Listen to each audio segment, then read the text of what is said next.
Ninaitwa Grace Lolim. Siku ya leo tumekuja kufuatilia kesi ya sodomi ambayo ilifanyika Kiwanjani katika msikiti ya Hidayah. Na kenye imetufanya tuweze kuja kufuatilia ni kwa sababu kuna kesi kama hiyo imewahi fanyika the same place na iliripotiwa kwa polisi. Watu walipatiwa OB lakini haikufuatiliwa hiyo kesi. Inaweza kuwa labda upande wa serikali ndio hawakushughulika sana ama upande ya wale walifanya hiyo. Lakini shughuli ambayo inatufanya sisi tuweze kufuatilia, tumeona kwamba trend imebadilika. Tulikuwa tunafuatilia mambo ya wasichana katika mambo ya rape, lakini sasa tumeanza kuona kwamba vijana pia wanaumia, na tukiangalia hii kesi hii ni mbili sasa. Je, ni ngapi ambazo hazijawahi kuripotiwa? Kwa majina ni Anab Qasim, mwanaharakati wa haki za kijinsia. Tumeweza kusikitika na issue ambayo iliweza kutendeka Jumamosi, ambayo Jumamosi usiku iliweza kufuatiliwa na ofisi ya Gender na wamecompile file tayari. The perpetrator ni amepotea na anatafutwa. Kwa hivyo kesi inaendelea, but create hisia kali kwa sababu ni kesi ambayo ni ya pili kwa mwaka, kwa sababu ilitendeka the same case mwezi wa pili kulingana na ile OB tumeona. Ni kesi ya pili, mwezi wa pili imetendeka na tena hii mwezi imetendeka, na yote imetarget watoto chini ya miaka 10. Huyu ni wa miaka 5, 6 na ule mwingine ni mtoto wa miaka 10. Kwa hivyo ni trend ambayo ni ya kusikitisha na ni jambo ambalo halikuwa mazoea katika ile jamii yenye imeweza kutendeka. Kwa hivyo sisi tunaomba hiyo polisi na ofisi ya Gender waharakishe kwa ile haraka inatakikana, na isikubaliwe itendeke mambo ya maslaha vile walifanya ile nyingine. Ni jambo la kuhuzunisha ya kwamba kesi inaweza kuripotiwa na polisi wasihakikishe ya kwamba ile kesi imeenda kotini. Wazazi na wananchi wanaweza kuwa na ile myth na beliefs na wanaweza kuipeleka maslaha, lakini serikali ni kuhakikisha ya kwamba mtoto amekuwa protected, na kesi once is reported we make sure ya kwamba it is to an own conclusion. Hakikisha ya kwamba ile kesi imeenda kotini na the perpetrator amepata lessons zenye anastahili. Naamini ya kwamba kwa sababu kulingana na ile maneno yako town ni kwamba wale watoto wenye wamefanya hivi vitu hawako ndani ya mambo ya mihadarati. Kwa hivyo ni watoto wamepagawa, ni watoto kishetani tu. But mambo ya madawa na nini yako. Lakini ya wale wenye wamefanya yale kitu si watu wenye wanatumia kulingana na wale vijana wenzao. Kwa sababu jambo la kwanza niliuliza kwani wanatumia vitu, nikaambiwa na watumie chochote. Kwa hivyo ni jambo la kusikitisha, na tunaomba ya kwamba ni jambo litashughulikiwa haraka, kwa sababu mara mingi wale watu wenye haki za kibinadamu wanasema kesi za Isiolo mnapenda kumaliza chini ya maji, na unapata kwamba kesi ya watoto si kesi ambayo inastahili kuisha chini ya maji. Kwa hivyo ni kesi yenye inastahili kupelekwa vile inatakikana. Vile tulielezwa ni kwa sababu kuna madrasa ndani ya kuna mahali watoto wanafundishwa madrasa ndani ya Duksi kwa msikiti. Kwa hivyo kesi ilitendeka ndani ya msikiti. Inasemekana kesi ya kwanza wao ndo walifanya maslaha komiti ya msikiti. Kwa hivyo ile jambo tulikuwa tunaomba ni committee kwanza condemn this act na yule, kwa sababu kuna mzazi mmoja ambaye ako kwa committee, ambaye ako committee alikuwa resign by now, na hiyo committee yenyewe ikuwe disbanded kwa sababu ni committee ambayo inafanya kitu ambayo ni kinyume na sheria ya nchi. Hawastahili kufanya maslaha kesi za dhulma dhidi ya watoto. Hiyo sheria imeweka vizuri, child policy haikubali ya kwamba anything ambayo dhulma dhidi ya mtoto ifanywe maslaha. Kesi ya watoto hata haingii, inaitwaje, alternative dispute resolution haingii. Ni kesi yenye inatakana iende kotini. Na lile pili ni kwamba tu hao polisi, kesi once imepata OB na inahusiana na mtoto, lazima wahakikisha kwamba kesi imeenda mpaka mwisho. Na hiyo ndo tunaomba tu. Issue yenye iko kwa Manyata ni moto sai. Tunaomba after sometimes the Imam Council of Preachers waende kwa ground, waweze kuongelesha watu, waweze kutuliza watu, kwa sababu kidogo it is a bit tense. Na kama haijawahi kuripotiwa, ni community ndio inakataa kuripoti kwa sababu ni maneno ya mtoto kijana ama ni serikali inachukulia tu hivi hivi ama polisi wanachukulia hivi hivi. Kwa hivyo sisi siku ya leo tumefuatilia hiyo kesi na kiwango tumepata ni kwamba kesi ilitendeka Jumamosi masaa ya jioni. Gender desk waliweza kuelezewa na yule mama yuko kwa gender desk, askari aliweza kufuatilia hiyo kesi, akaenda mpaka hospitali na mtoto akajaza P3 na akajaza kila kitu. Lakini ni kwamba yule alifanya kitendo hajashikwa bado, hajapatikana, na pia jamii haina information ya kutosha kwa sababu kuna pia controversy ya kwamba kijana ni miaka 16. Wamesikia kwamba sijui ni mzazi amemweleza polisi mtoto ni wa kijana miaka 16. Pia tulikuwa na interest ya kutaka kujua, but tuliweza kuambiwa kijana ni between miaka 19 na miaka 20 kwa sababu that is an adult ambaye ni lazima achukulie katika sheria. Na kile pia tunataka kujiuliza katika mambo ya utetezi. Sisi kama kina mama labda inatutia uchungu sisi wakati tunaona dhuluma inafanyika. Lakini unapata kwamba tuko watetezi wengi ya kiwanaume wengi. Lakini unapata kwamba labda ni mmoja anaweza jitokeza ama akose kujitokeza. Kwa sababu pale mahali tulikuwa tu wawili. Lakini tunashukuru pia kuna mmoja wetu ameweza kutujoin. Na ninaomba kwamba tuwe na ushirikiano wakati tunafanya mambo ya kutetea haki ya binadamu na asua mambo ya dhuluma, kwa sababu dhuluma ndio imerudisha maendeleo nyuma. Dhuluma, yule mtoto vile ameweza kutendewa ile kitendo hataweza kuwa kama yeye kwa sababu ni mtoto wa miaka 5, 6. Ni mtoto ambaye ataishi na hayo mawazo. Kwa hivyo kama organization tunataka speed investigation na hiyo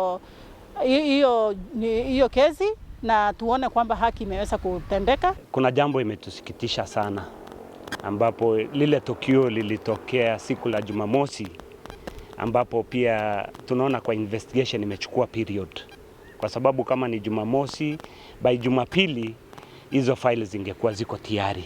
Leo Jumatatu labda huyo mtu angekuwa anatafutwa na ili awekwe.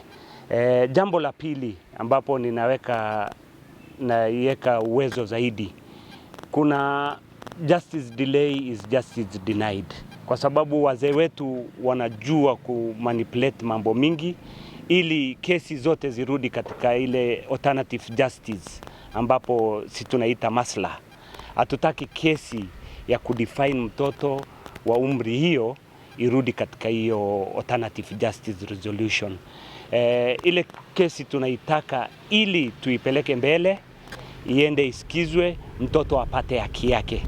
Na waambia maimamu, naambia aswa kamati ya hiyo msikiti ya kuwa hii ni incident ya pili sasa hivi, na kama hatutachukua hatua sasa hivi basi ujue kutakuwa kumeharibika. Na tunaomba sana viongozi wa siasa wasingililie maneno, kwa sababu ikikuja alternative justice kuna kiongozi anahitaji jamii fulani ili apate kura, atasema hiyo mtoto ametoka jamii fulani. Kwa hivyo mimi naiwekea uwezo wangu hapo, na hasa sisi wanaume sioni mara mingi kesi ya dhulma ya watoto ikitokea, mara mingi kina mama ndio wanahisi ile uchungu. Sisi wanaume tunaenda backbench, tunaiweka tu huko katika social media. Atutoe hii kitu katika limelight ili mtoto apate haki yake. Kwa hivyo kwa machache zaidi nina mambo matatu ambapo kama mwanaharakati ninapendekeza. Mambo ya kwanza, ninapendekeza taasisi ambapo ni desk ya gender katika Isiolo Police Station ifuatilie hii kesi mpaka ifike mwisho. Ya pili, siku hizi kuna madaktari wanachelewa kutoa zile ripoti za medical, waiharakishe kuitoa mapema sana. Jambo la tatu ni viongozi ama maimamu waikuje waiseme kinaga ubaga ili waitoe mbele yao, kwa sababu ina portray image ya kuwa pale ni mali ya kuombea. Asante. Viongozi wa kidini wana jukumu, kama hawajawahi kuona kwamba kulikuwa na sababu ya wao kuingia katika kupambana na mambo ya gender based violence, saa hizi imewafikia.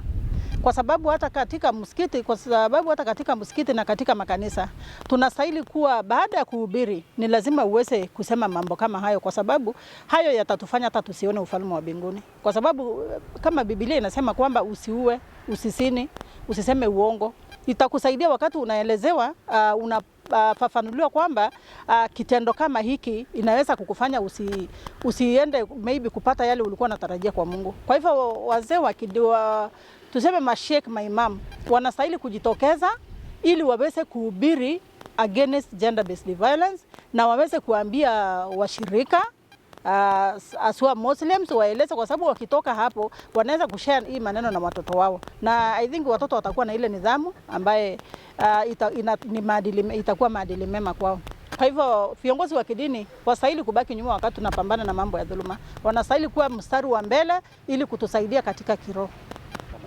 Nafikiri sheria iko clear ya kwamba mambo na rape, mambo na defilement ainanga alternative justice access. Inakuanga ni sheria, ni legal, na ina vipengele ya kuweza kustaki yule mtu. Kwa hivyo tunaomba kotini pia, na tunajua kwamba kotini inafanya kazi kiwango yake. Labda tunataka tu kusema waweze kuspeed. Wakati kesi kama hiyo inakuja, sio mtoto kesi imewekwa akiwa na miaka 5, kesi iweze kuamuliwa akiwa na miaka 10. Haitakuwa na maana. Kwa hivyo kesi kama hiyo ya watoto ikifika pale kotini, ihakikishwe kwamba imeharakishwa, imewekwa kipao mbele, na waweze haki iweze kupatikana. Kwa jina naitwa Pius Bidhi. Acting County Police Commander Isiolo. Na ripoti kesi ya development ile iripotiwa hapa station ya Isiolo na mmoja anaitwa Abdi Kadir on behalf of a son ule akona miaka 7. Polisi walichukua hiyo ripoti wakaweka kwa OB na wakasidikisha mwadhiriwa kwa hospitali ya Isiolo Referral Hospital. He was examined by doctors na doctors wakasema wakujie ripoti kesho yake. Walienda kesho yake polisi, wakajaza fomu ya P3 na wakajaza fomu ya PRSC na statement zilikuwa recorded. Polisi walifungua file na kulingana na ripoti ya daktari wali charge the accused person for the offense of attempting development. The accused person ni kama alijua anatafutwa na polisi, aliweza toroka usiku. Leo polisi walienda huko, kulingana na statement zile ziliandikwa, wakapata the second accused, ule alisaidia the victim. Wakati walienda ameshikwa, amewekwa ndani ya police station na atapelekwa kotini kesho akistakiwa, na ule prime suspect ametoroka, he is at lunch. Mimi ni mwito wangu kwa wananchi wa Isiolo, kitendo kama hiyo ni mbaya, na tena ni kitendo mbaya kutendeka kwa msikiti. Tusijaribu kuficha chochote. Huyu mhalifu tumtie baroni, msaidie polisi vile mnaweza, tutie mhalifu baroni. Ya pili, tusijaribu kesi ya sexual and gender based violence cases tuseme tutaikalia chini. Uacha mkono wa serikali wa sheria uchukuliwe, kesi iende mpaka kotini, ndiyo mwenye kutendewa apate haki. Daktari kijana anasema hawakufikia hiyo haki, ndio ana recommend attempt, na ndio polisi wamefungua hiyo faili ya attempt development. Hiyo ni ripoti ya daktari, ndio amepea polisi, ndio wakakuja na hiyo suluhu. Saa hizi kulingana vile tulisoma statement wakati huyu mshukiwa wa kwanza alitoroka, hakuwa peke yake, alikuwa na huyo wa pili tumemshika leo, ambao alimeshoniwa ni kama hiyo kitendo walikuwa wanatenda pamoja, ama alihusika pakubwa sana kumsaidia hiyo mshtakiwa wa kwanza. Wakati nimeongea mambo ya investigation, polisi wanaendelea na uchunguzi wao, na wakipata aidha ni wengine ambao hawajashikwa walihusika aidha kusaidia ama kuabet, wote watakamatwa. Hiyo msikiti inaitwa Al-Hidayah Mosque. Nimewahi kukaa chini na viongozi hao wa msikiti na nimesikia wameona hiyo ni kitendo kibaya, na ndio wamesema watasaidia polisi tukamate wahusika wote wenye kitendo kama hiyo. Ndio hiyo nimemention mambo ya Kangaroo Court, kesi zote ya SOA, kesi yote ya SGBV, tutoe mkono wa kuongelelea, wacha kesi zote siende kotini. Ule polisi wamejaribu kushika anaitwa Fies Adan Mohamed, miaka 21. Faisal Adan Mohamed. Huyo ni ule wa pili. Prime ako at lunch, anaitwa Abdullahi Habdi. Is at lunch. Abdullahi Habdi.